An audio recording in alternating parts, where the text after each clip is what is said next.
Bij mij zit niemand minder dan Archie Shepp. Hij speelde net het slotconcert, eigenlijk het grote slotconcert op het grote podium van Jazz Middelheim 2018.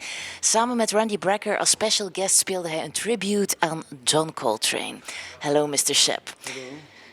John Coltrane is an important figure in your own history. Yeah? You went on some kind of a quest for him, right? Well, yes. From the time I was in high school, when I first heard about him, he became a sort of a mythical figure for me. A guru.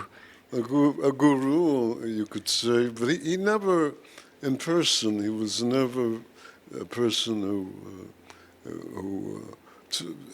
showed a lot of ego.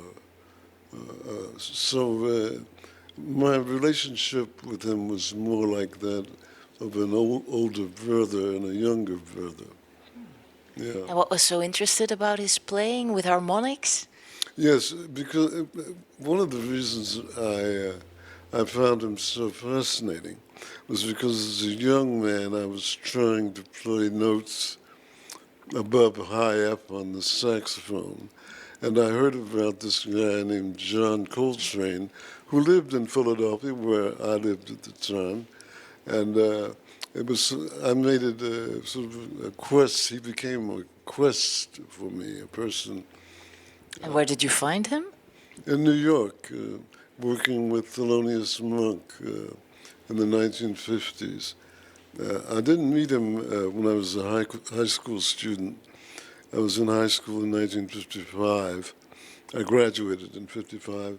And I met John around 1957 at the 5 spot in New York. And You watched him there every night. I used to go there every night to hear John. And it was quite a trip because at the time I was living in Harlem with my aunt, which is the other end of New York, and the village is way downtown. But I made it a point to... I was also a big fan of Thelonious Monk.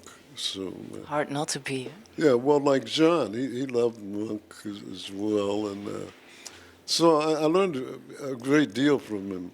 He was very generous with his time and information, and he listened to me play as much as I could at the time, and he was very supportive for your own career. oh yeah, absolutely. Without him, perhaps things wouldn't be the same. He was very important for getting me a recording with Impulse Records. In fact, he interceded for me.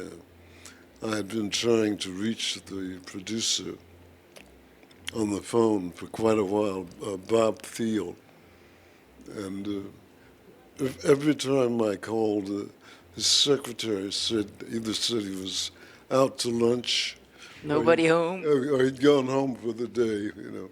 But finally, I got up enough nerve to ask John if he would intercede for me, and at first he seemed a little reluctant because he said a lot of people ask me to do things for them, and Yeah, such a thing you can take advantage of me, and you can only do that once, huh? yeah.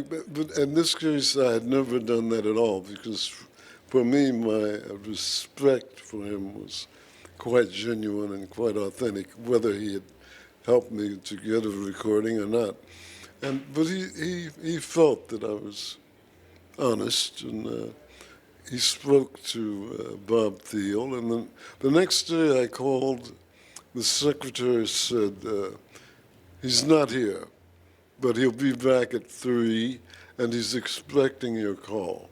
And you thought, woohoo! Well, I did, but he didn't really like the kind of music we were playing, so-called free music. And I remember at the session, when we first came into the studio, he had his back turned to us. He was smoking a pipe, and you could just see the smoke going in the air. It was as though he was in a very bad mood. But after about the third take, I think we played the song we played tonight, Saida's Song Flute. He became very excited and he said, "Hey, this stuff is great. I'm going to call John." So he called Train, and John was in the bed. It was late at night, and he said, "John, you got to come over and hear this." Of course, he'd already heard that, but he was very gracious. He got up out of the bed, came over to the studio, and if you look at the photograph on the cover, he doesn't have on any socks. So I assumed he got out of the bed hastily. No wonder that his music and his legacy is still relevant today. Oh yeah, he's a man his work is very important to me, and I still study his compositions and his solos and so on. Before you started your concert, we said that you were hoping to play on the level of the spirits. I guess you got it right. Well, I always try. I always play from my soul, but you don't always reach the level you're looking for. So I hope we did. I could feel it. Touch some spirits this evening. You surely did. Thank you so much, Mr. Archie Shepp. Thank you, Lise, for your introduction, and it's a pleasure to talk to you. Pleasure is mine. Thank you.